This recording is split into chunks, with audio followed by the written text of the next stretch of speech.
Hey everyone, welcome back to another review, this time for the next installment of the Toy Story series, Toy Story 4, being released on June 21st. Before I give you my thoughts, I want to know from you guys, what did you think of this movie? And also, leave in the comments below, what did you think about the ending of Toy Story 3 versus the ending of this movie? Do you think Toy Story 3 should have been the perfect ending for this franchise, or did you think this one was? I'd like to hear what you all think and see if your opinion matches to what I'm about to share with you guys.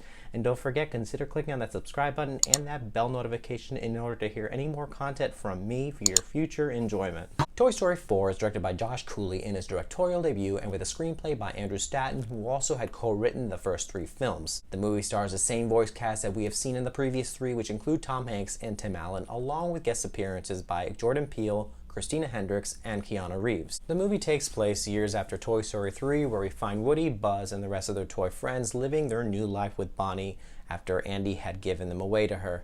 We are introduced to Forky, a spork that has been made into a toy by Bonnie, and they all embark on a road trip adventure together. So I'm just going to admit up front right now to y'all that I was one of the few that thought Toy Story 4 was unnecessary. I didn't think it needed to be made when I first heard it was going into production. When I first saw Toy Story 3 back in 2010, I thought that was the perfect way to end this trilogy, or so we thought it was a trilogy.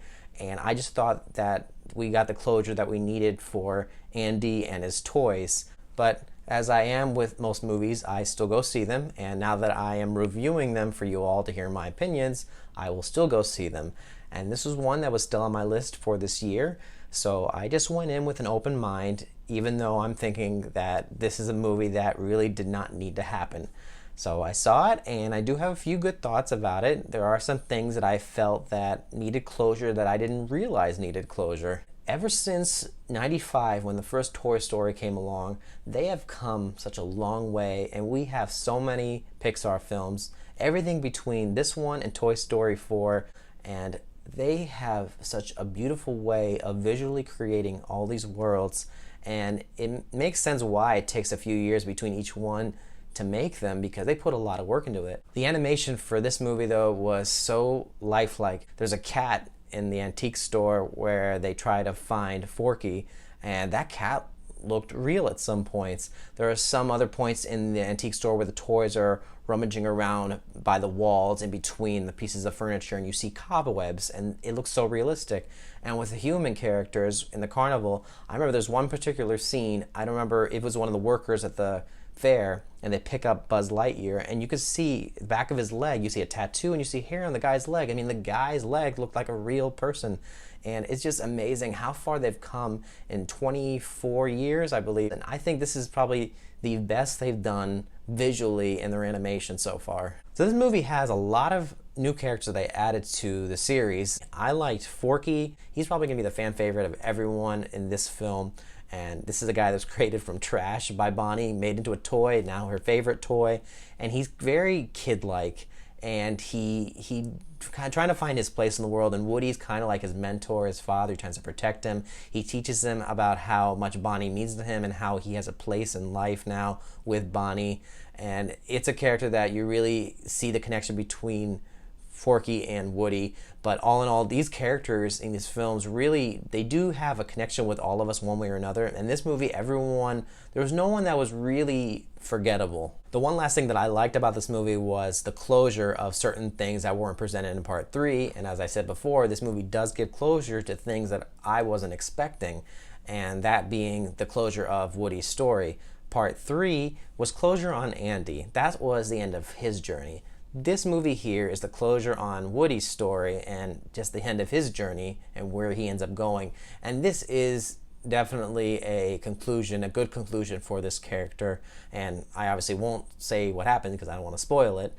And with the other thing I think that brings closure is the relationship between Woody and Bo and the character herself.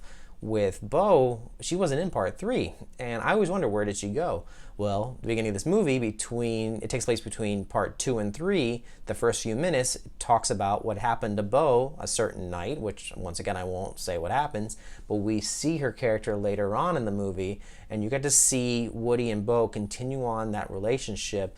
And it's just good to see also her character come back. That's another character I thought that was great to see again, because we haven't seen her since Toy Story 2, and she was a great addition to the cast, and she has a new personality. She's still the same Bo, but she has more life to her. She has more of a part with the story, and you just get to see where her relationship with Woody goes. And I'm just glad we got closure to that as well. But those are two things I felt that was necessary in this film in order to bring the entire Toy Story series to a nice close. As for things that I didn't like about the movie, I did sense a little bit of redundancy in certain sequences, things that I noticed that were a little bit comparable to the other Toy Story movies.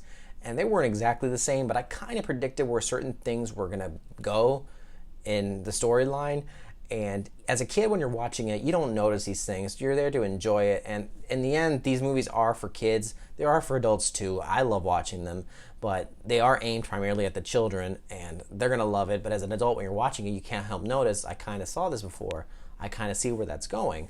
But the theme of the overall story is a bit different compared to the other Toy Story movies, and this is a plus in a way. It is telling about how finding your place in the world. With Forky, he's finding his place now with Bonnie.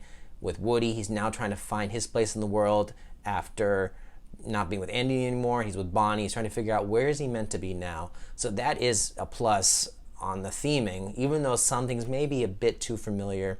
The other thing was referring to the closure that I mentioned before on Woody and the relationship between Bo and Woody. Those two things are important for this film. Now, I feel if those two things weren't present in this movie, I don't think this film would have been necessary to be made, because there's nothing else to really pull the story along in order to say, okay, this is the end, where you had such a great ending for Toy Story 3. So without those two other closures that I mentioned, I don't think this film would have been as memorable or as really regarded as a better Toy Story film, because I still feel that Toy Story 3 had the best ending versus this ending, even though you have such great closure now to almost every single storyline in this franchise. I really had a good time with this movie in the end though, and I like the message that it's conveying, finding your place in this world. So with that, I'm giving it an 8 out of 10 on my grading scale. It was a good entry to the Toy Story series, but I hope it's the last one. No offense to these movies, but I think we were given all the closure that we needed.